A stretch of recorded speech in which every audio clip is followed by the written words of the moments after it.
on Newsday TV, a state of emergency declared on Long Island as a nor'easter slams into Nassau and Suffolk. Good morning, everyone. I'm Jasmine Anderson. The storm is bringing heavy rain, strong winds, and flooding throughout much of the island. Streets look more like lakes this morning, especially here near the shore in Long Beach. The gusty winds caused thousands of power outages across the island. Also, the city's Columbus Day parade has been canceled. Virginia Huey is in Freeport with a look at more damage. Virginia, what do you see?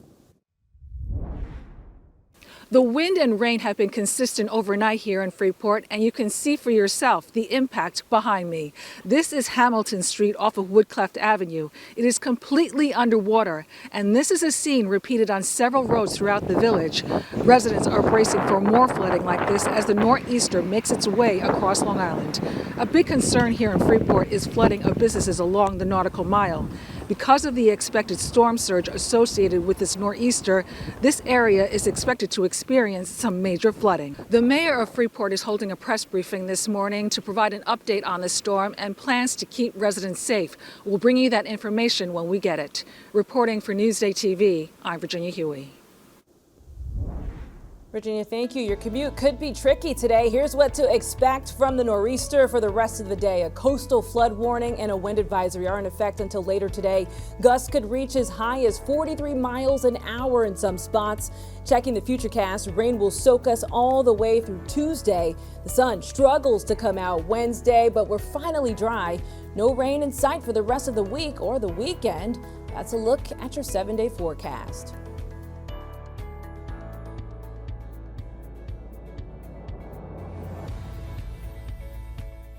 Long Island weather is brought to you by PTRC. Upgrades are in place at 2 Long Island water districts. Last week, Huntington Town officials cut the ribbon on nearly $6 million in renovations to plant number 3 in the Dix Hills water district. The last major upgrade to plant number 3 took place in 1986, so this announcement is long overdue. In Plainview, officials introduced an upgraded treatment facility to remove pollutants. A lawsuit over the fate of Brentwood's Heartland Town Square project will ramp up this week. The project would transform the former Pilgrim State Psychiatric Center into retail and office space, as well as apartments. Progress was halted in 2017 following a lawsuit reversing the plan's approval. This former Sam Ash will soon become an outdoor furniture retailer. Fortunoff Backyard store is moving from Melville to Old Walt Whitman Road in Huntington Station. It's expected to open in early 2027. WNBA star Caitlin Clark is headed to the island. She'll be at the Long Island Association's Fall Luncheon in Woodbury on the 29th. At 23 years old, Clark will be the LIA's youngest speaker. Only in Newsday, the story of an abused girl continues. Newsday investigates how an attempt to send her out of state to safety had terrible consequences. Unprotected, missing in Minnesota. Now available at newsday.com/unprotected.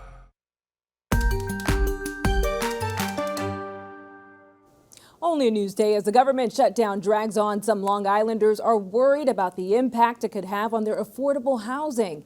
Macy Egeland has more.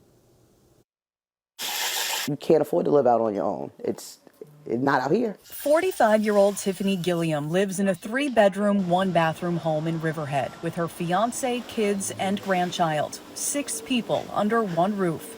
The rent here is $3,200 a month, and the Section 8 program covers $2,200 of that.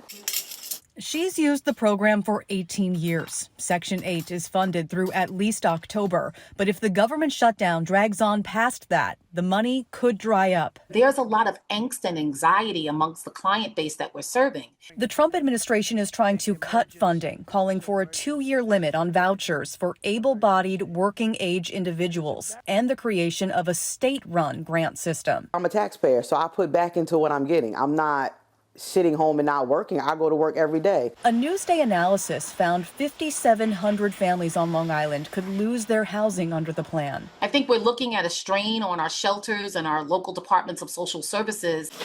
Tiffany works full-time, making just over $20 an hour, and says losing her voucher would likely mean losing this home, as the family already struggles to make ends meet. I think they should make it where you're not on it forever, but give us help in the tools so that we can get off of it and be successful and own our own property. Reporting for Newsday TV, I'm Macy Eglund. This is now day 12 of the government shutdown. Macy, thank you. Read more about the government shutdown on Newsday.com. Click Get More below the Newsday TV video box. Only Newsday, starting this week, thousands of Long Islanders will see an increase in their weekly unemployment benefits. Newsday's senior business writer, James T. Medore, has the numbers. The maximum weekly unemployment insurance benefit is going up because New York State fully repaid a $10 billion loan from the federal government that the state had to take out during the pandemic because 5 million New Yorkers were thrown out of work and needed benefits. There are about 12,200 Long Islanders who were unemployed as of September 27th. And more than half of them will see an increase in their unemployment benefit because of the increase that's taking place. So the maximum benefit is going from $504 to $869 per week. That is a 72% increase, and the first increase we've seen in 6 years. Thank you. Read more about this story on Newsday.com. Click Get More below the Newsday TV video box.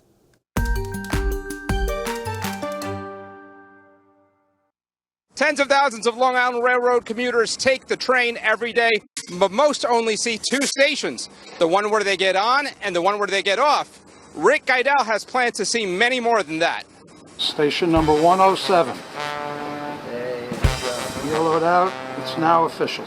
Rick Guidell is on a mission to visit each of the LIRR's 126 stations and is well on his way to achieving that goal. I was there when his train pulled into St. James, the 107th station checked off his list and the first of two he visited that day. Do you have sort of rules for this? Yes, there's rules. Of course, there's rules for everything. You have to utilize the station. You have to use it, even if you're switching, even if you're changing, you're utilizing the station. That counts. So how often are you doing them? Whenever I can. It depends. There's no schedule. It depends, if I have nothing to do. Generally, we do it on a Sunday. And I'll just say to my wife, Kathy, I'll just say, you want to take a railroad journey? That journey began when Guidell was a child growing up in Queens, near the Broadway station in Flushing. Later, he commuted on the LIRR for nearly 30 years while working in Manhattan's financial district. This goal that I'm trying to attain now only started about within the last 3 years, 2.5 to 3 years ago.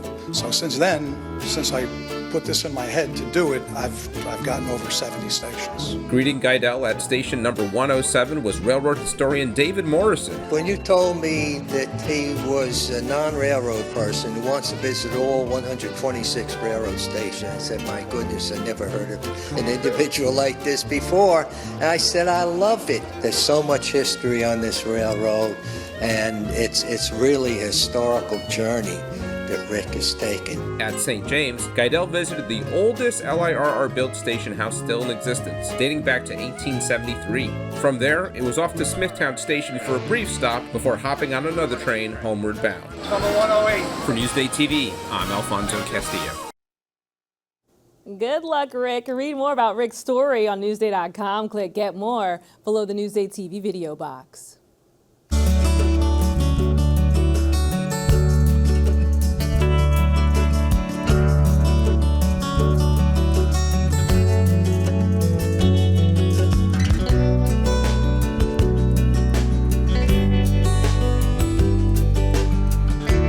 Long Islanders say fall is their favorite time of year to visit the East End. It's festive, and all those fresh fall vegetables are just appearing at local farm stands.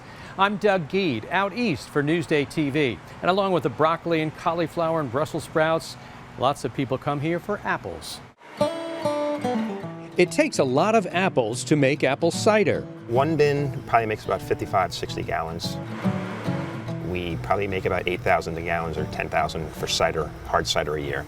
And the apples that become cider here at Woodside Orchards are grown at Woodside Orchards. Well, here we have about 400 trees. Up at the other place we have about 4,000. The other place is Jamesport, where back in 1982, retiree Bob Gammon bought some property and started an apple orchard. His two sons now run the business, both the original Jamesport spot and a tasting room and smaller orchard a few miles away in Aquabog. Besides being the site where they make cider, the Jamesport spot does you-pick apples. This orchard's about 12 acres, and we grow about 18 different varieties. This is a popular place, and it can get crowded because they're only open on weekends and holidays. While some of the juice is bottled immediately for sale as cider, another portion gets fermented and made into hard cider. That operation is based in Aquabog. Right now we have 6 different styles on tap. Our traditional sweet or our staples, we always have those. They rotate flavored ciders throughout the year with cinnamon, ginger, and pumpkin popular in fall. What's the alcohol content? For the hard ciders, it's right around 6.8, 6.9%. And there's a third use for their cider. Some of it ends up in the batter for their donuts. The donuts are a huge draw because we don't pre-cook the donuts. They're kind of cooked to order. And besides their products, what adds to the allure of Woodside is the same thing that draws so many people to the East End. It's a very country, laid-back atmosphere. You have 2 patios, and one around the corner is overlooking the orchard. The other one is just behind the tasting room here. It works out well, so the seating for everybody when they come, they can hang out, relax a little bit. In Aquabog, I'm Doug Geed for Newsday TV. To see more Out East with Doug Geed segments, go to Newsday.com, click Get More under the Newsday TV video box.